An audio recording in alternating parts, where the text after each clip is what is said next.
నమస్కారం. సుప్రభాత గంటారావానికి స్వాగతం. ముందుగా ప్రధాన అంశాలు.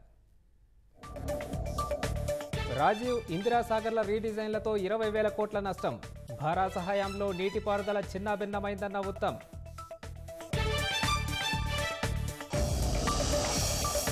పీసీసీకి తలనొప్పిగా మారిన నామినేటెడ్ పోస్టుల భర్తీ.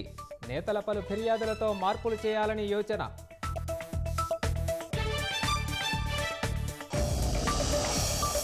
మునుగోడు ఉప ఎన్నికకు ఎస్కాట్ వాహనంలో నగదు. ఐపీఎస్ డీఎస్పీ ప్రమేయంపై సిట్కు 3 కానిస్టేబుళ్ల వాంగ్మూలం.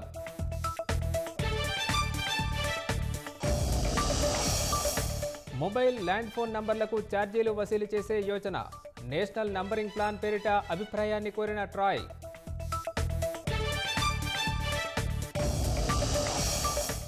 రష్యాతో పోరాడుతున్న ఉక్రెయిన్కు G7 దేశాల ఆర్థిక సాయం.